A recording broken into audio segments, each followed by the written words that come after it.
This day in sports history.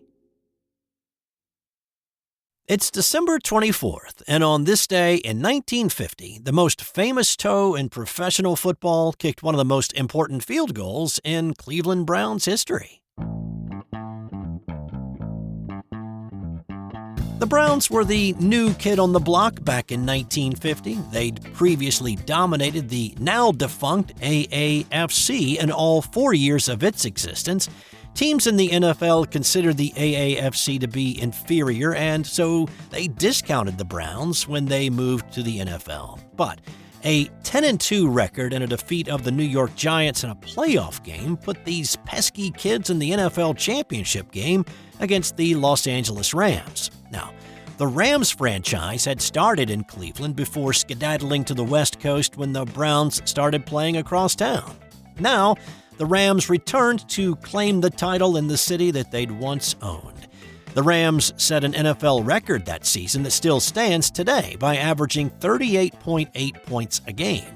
They did most of their damage through the air, and that's how they got this game started. The Rams had noticed that the Browns used a linebacker on pass plays to double-team a wide receiver when a running back stayed in to block. Well, on the first play of the game, Rams halfback Glenn Davis hesitated in the backfield long enough to see the linebacker take off in coverage, and then he slipped out down the left sideline where Bob Waterfield hit him with a pass at midfield, and Davis did the rest, going 82 yards for the touchdown. And so the Undertakers were already sizing up the Browns for their coffin that they were surely going to be buried in once this one ended.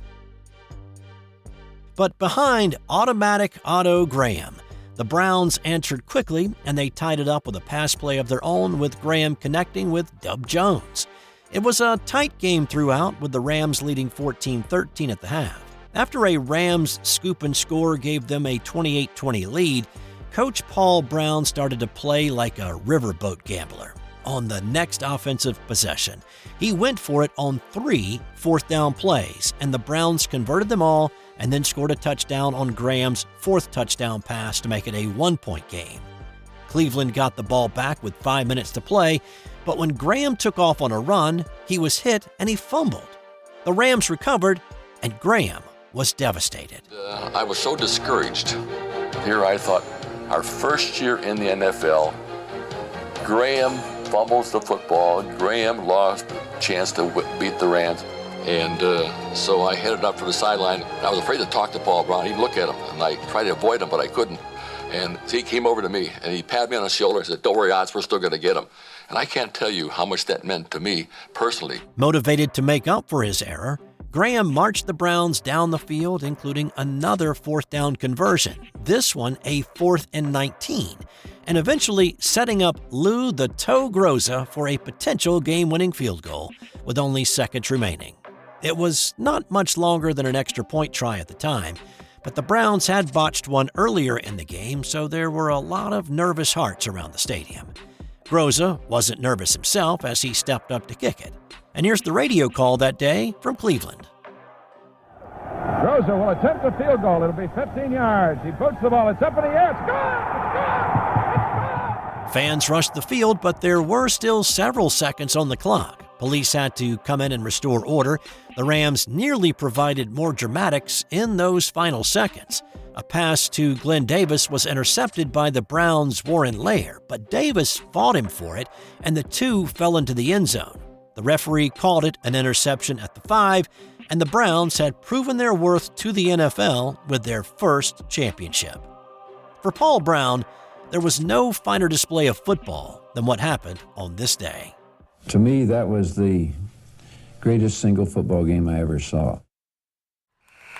And that's the end of the first half. As the teams head to the locker room, the Spartans lead the Bulldogs by a score. You guys stink. Geez, Coach, we're only down a couple of points. No, I mean you guys really smell. You need to hit the showers. And here, I got every one of you new bars of soap from the Sterling Soap Company. Each bar is artisan crafted using natural ingredients and essential oils. They also have shave soaps, colognes, beard balm, and a whole lot more. Now get in there. But Coach, we have another half to play. I don't care. I can't stand to be around you. A few minutes later.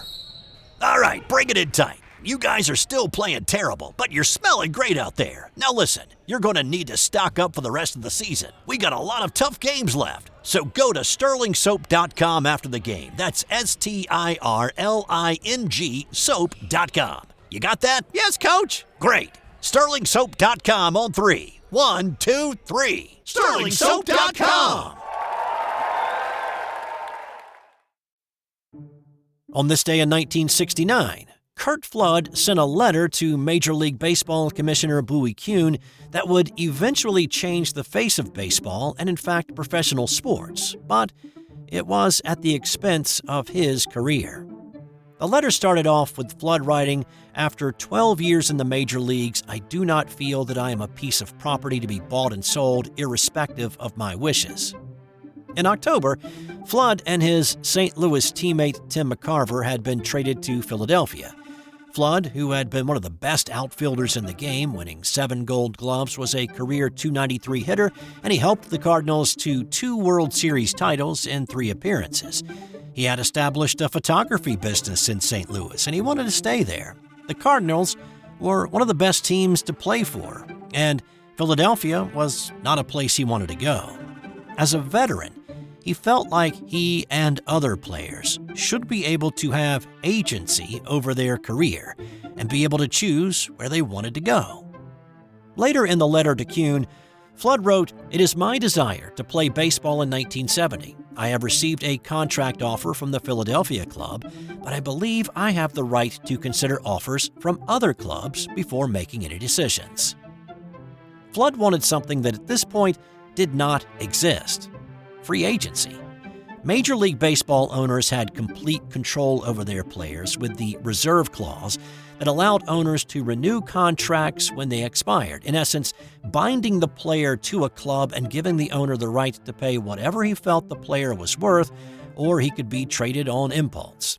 Flood sued Major League Baseball and Commissioner Kuhn for his and other players' rights to be, in his words, a human being and take advantage of the fact we live in a free and democratic society. I feel that baseball has not moved along with the times.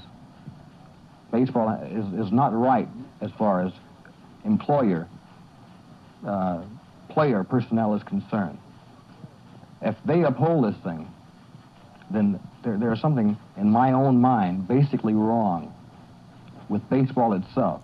Flood's bucking of the system in place made him a very unpopular player. Baseball owners declared it would destroy baseball. Sports writers bought the argument and wrote opinion columns saying that Flood threatened the foundation of the game and questioned his motives. Walter Cronkite labeled him baseball's Bolshevik. His teammates and other players in the league considered him persona non grata and felt any support of Flood in his fight would be toxic for them. Fans issued death threats and called him a spoiled, ungrateful athlete. Flood had made $90,000 in 1969, and he was offered a $100,000 salary by the Phillies. And with the median income for Americans at that time at about $8,700, he did not get much sympathy. His suit made it all the way to the Supreme Court, who reaffirmed the reserve clause, giving a victory to the owners in the short term. But the narrow 5-3 ruling forced the owners to agree to an arbitration system. 3 years later, Major League pitchers Andy Messersmith and Dave McNally won an arbitration hearing that ruled that owners could no longer renew players' contracts in perpetuity, in essence, opening the gate to free agency for players. The Curt Flood rule was eventually adopted, allowing a player that had played in the majors 10 years and 5 with his team to veto a trade to another club. For Flood, though, the battle ruined him. He sat out the 1970 season, forfeiting his $100,000 salary. He came back to the game in 1971 with the Washington Senators, but he only played 13 games before quitting, and he never played again. The legacy of Flood's fight spilled over from baseball to basketball, with free agency becoming available to NBA players in 1976. It took the NFL until 1993 to adopt it, and the NHL did so in 1995.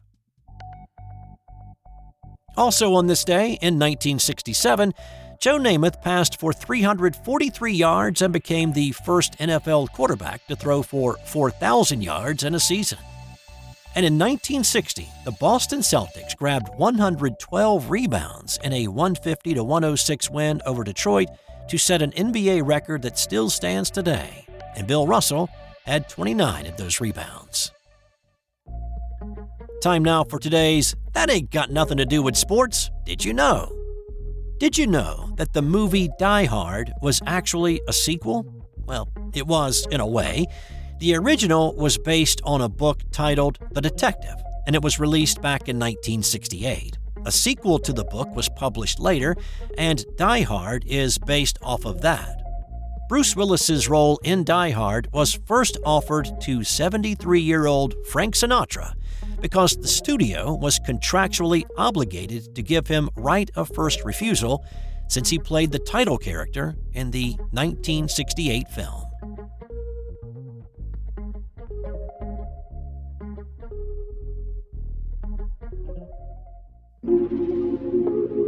This has been an original Thrive Suite production.